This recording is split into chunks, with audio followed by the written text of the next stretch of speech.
The Pelicans are under fire by fans after a disastrous first 10 games of the season that has them at the bottom of the West. Renewed calls for change are louder than ever as they return for a treacherous 5-game homestand. We had the latest details on what's going on inside this edition of Pelicans Digest. What's good with it, y'all? It's your people, Melz on the MIC. Back once again inside Pelicans Digest. And the struggle continues, but we still here.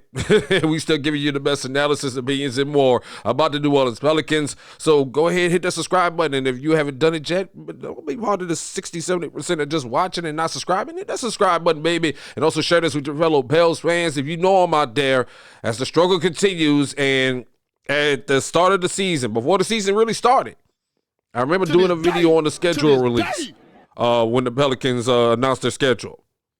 And I remember pointing out that the highlight of this schedule was going to be the first 10 to 20 games of this season, especially the first 10, and whether or not it would be a moratorium on what's going on with Willie Green. Well, we know what it is now. We're 2-8. We're at the bottom of the Western Conference.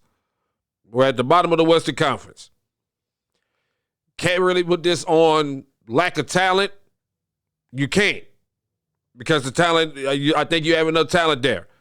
I've continuously argued, and a lot of people have argued, that the mismanagement of talent is what's been the issue. And we saw it on display once again last night against the Phoenix Suns. Once again, lineup issues with Willie Green. Defense scheme. Rotations never based on scheme. It's as though he's just playing, and everybody got to play ass rotation. Everybody played. Come on, everybody. But everybody got off the bench last night and played, except for DeAndre Jordan and E. Missy. E. Missy was supposed to be available, but coach decided not to let E. Missy play last night.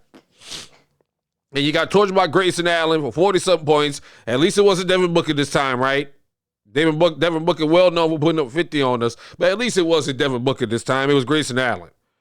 As your team doesn't play any sort of defense, it doesn't know how to close out on shooters. They just fly around and jump around all game long because you're running an inept zone defense without the proper personnel. That zone defense kept leading to them shooting threes all night. And again, your team you insist on trying to make this team a 3-point team. You went 10 for 32 last night from 3. Grayson Allen by himself made 10 3-pointers last night. Your entire team made 10 3-pointers combined last night. What are we doing? Jordan Hawkins, once again, in just 5 minutes of first half action, minus 17, y'all. Finished the game minus 18.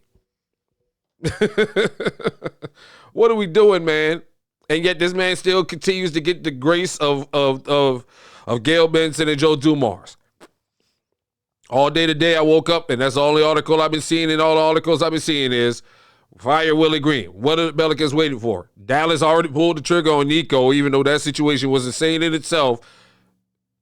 Pelicans insist on staying with Willie Green. And this statement, once again, after one of these losses, shows that this team is not following this man. This was his post-game comments at the Phoenix last night. We can't wait and let teams get up 15 points and now show our toughness and show our ability to be aggressive. A good learning experience for us. It's just below our standard. A good learning experience, y'all. A good learning experience. 5 years and we still learning. Yes, I know this is an all-new team. Yes, I understand. There's a whole lot of new players on this team, and you got to get some chemistry together, and you're working on that. But why are you begging these gentlemen and these professionals to play with some defensive intensity? Or waiting until they get down 15 points to try to tell them that you need some defensive intensity? Somebody say that statement was essentially, you can tell that this man has resigned himself to this fate with this team. As you go into this 5-game homestand, coming home against 5 teams who don't have a losing record, including the defending world champions. We're going to get into that in a minute. But it's just so sad, man, and it's just so frustrating to see that I don't understand why Willie Green continues to get this pass. Everybody continues to say that he's his players coach. You know what kind of players coach he reminds me of? Remember you were a kid and you ever got your butt whipped and you got in trouble or something like that, and you felt like your parents' punishment was too harsh, And so you told yourself when you was a kid or you were crying in your bed at night, I'm never going to be like that when I grow up. I'm never going to be strict and mean like that when I grow up. And then when you grow up, you still end up kicking your kids behind anyway because you saw that it worked and it was effective for you.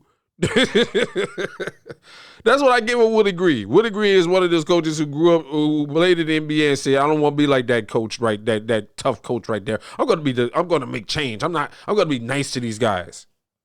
And these guys ain't listening no more, man. They're not listening. They're not listening anymore. Will Guillory is probably one of the biggest Pels writers out there. But according to Sports Illustrated, even he's getting negative about it. Monday's loss was another example of the poor execution and lack of creativity that has plagued this group all season. It's not just the shortage of talent. Williamson and Jordan Poole are sidelined by injuries that has hurt the Pelicans. In several of these games, they look lost on both ends of the floor. They look unprepared and uninterested. That falls directly at the feet of the head coach. I mean, and this is what we've been saying, man. These cats just look uninspired. They look like they don't listen to him when he's yelling at them on the floor to do these plays and do whatever it is he's asking them to do. It looks like they're not paying attention. They don't care. And you have to keep asking. And why do we have to keep asking y'all what is it going to take for this man to be gone? Is it going to take what's going to happen this upcoming week? Because so far, the one saving grace for Green over the last few games is the way he's starting to piece together a vision that puts rookie sensations Jeremiah Fears and Derek Queens in position to succeed. If those two continue to grow and Green finds interesting ways to use them, that would be his best path for keeping his job. But yet still, you got to figure out how to scheme up Trey Murphy better. Because teams are keying in on Trey Murphy. Trey had a double-double last night, 21, 10, and 4. But that was a hard 21, 10, and 4.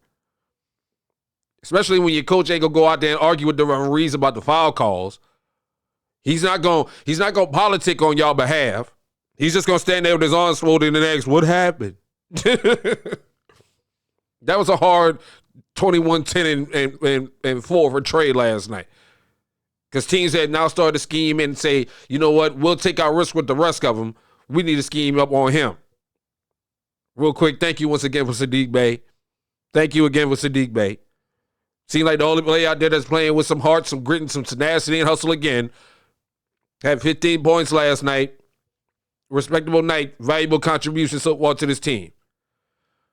But like we just said a minute ago, what's saving Willie Green so far is that he's starting to understand that maybe I need to start playing these rookies some more. And he did last night. You saw a lot of minutes from Fears, Queen, and Peavy. But of course, by then the game was out of hand. Of course, by then the game was out of hand. Of course, by then, the game was out of hand. And that's what's frustrating about it. The other issue is why is Looney still getting starts over Queen when you see that the offense, he's too slow to run the kind of offense that you want to run. He needs to be in the second or third unit when you want to get some more offensive rebounding, especially you're going to keep trying Jordan Hawkins out there to chunk up missed threes. Oh, man, it's so bad. It's so bad. It's so bad. I can tell you this, though. Starting tomorrow night, Will Guillory has said in reporting, if the Pelicans keep playing with such inconsistent effort, their home fans will rain down a chorus of boos, and in particular on Green, which could prove tough for ownership to ignore. It might get ugly over the next week. You got Portland. You got Denver. You got the Lakers. And best believe I'm going to be in the building and help y'all rain down boos on this team next Sunday and Monday night when we go against the Warriors and the Thunder. I know, right? I know it's insane, right? I'm a glutton for punishment, but I will be in the Smoothie King Center this coming Sunday and Monday night for Warriors Thunder, back to back. And we probably going to get smoked. I'm sorry. I got to be there to see it. I got to be there to see it. I don't know why. I'm a glutton for punishment. Maybe I'm addicted to bad basketball, but damn it, I'm going to be in the building to help rain down boos in the Smoothie King Center this weekend. But it's all bad, man, because I don't understand what more does ownership need to see? Do you need to see us audibly cussing y'all out Sunday and Monday night, and then the next game by Wednesday when they play Denver. Y'all need to see. That's what y'all need to see, probably. If that's what y'all need to see, then I will be there in attendance to make sure you hear it, along with my fellow Pels fan. Because enough is enough of this, man. Willie Green, again, nice man, but his team is not responding to him. His team is still soft, super soft. Your lineups, no imagination or offense, none. It's the same thing every single night. Everybody camped out around the three-point line thinking they could shoot a tray.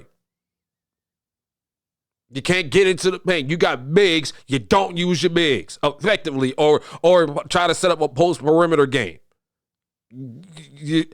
Everybody's just running around trying to get to a three-point corner somewhere and shoot. You don't want to play Queen. You're not giving Queen the quad. You're not helping Queen. These veterans aren't helping Queen. Queen gets in the post, gets trapped. Nobody helps him. Nobody scrambles around and moves around to try to get open to help the kid out. They just stand there and watch. Same for Fears. They just stand there and watch Fears. Fears try to grab into the paint. Nobody try to crash in and help or try to get into a position that will help him get the ball to him. Nope, they just stand around and watch.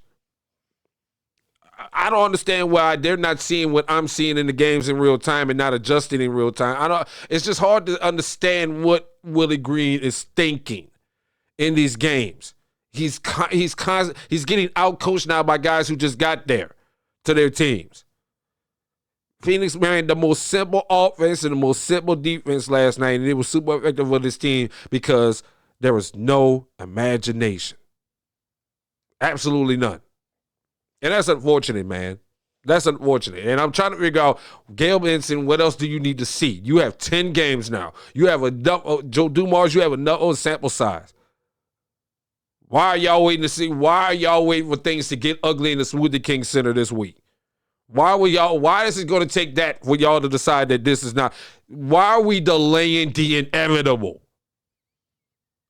Why are we delaying the inevitable? Is my question. But hey, it is what it is, man. It is what it is. It's hard to be a fan of this team, and when you realize that your ownership just seems like they're more worried about whether or not your coach is a good person, and we got high character guys. You don't have high character guys. You got one player that's on injury reserve right now who's beefing on Instagram with a rapper's baby mama. You got another one who just seems like he just wants to. He's never going to not take a shot he doesn't like. It is one of the most worst defensive players on this team. And the other one, he's gotten past all his issues, but he's back on the bench again, hurt. So no, you don't have high character guys. It's nothing. Nothing is working right now. So why are we delaying the inevitable? Pull the trigger and do what you got to do so we can try to see what we could do with this team and rectify this season. But it's going to be ugly, and I will be in the building to let you know about it in a couple of days. What are your thoughts? Hey, look, y'all need to come join me. Look, I know y'all. Look, go to that. If you get free tickets for $5, $10, we need to fill the Smoothie King Center up with booze this week. That's what needs to happen for Gil to understand what's going on, for what's really real. Clap back with your thoughts in the comments. Don't forget to like and subscribe, because we're going to still keep covering this team, man. That's why I'm still going to be here. It's still my team. It's still my team. Go Pels, go. It's Melz talking about those Pels. Don't forget to like and subscribe to Pelicans Digest, and I'll catch you next time.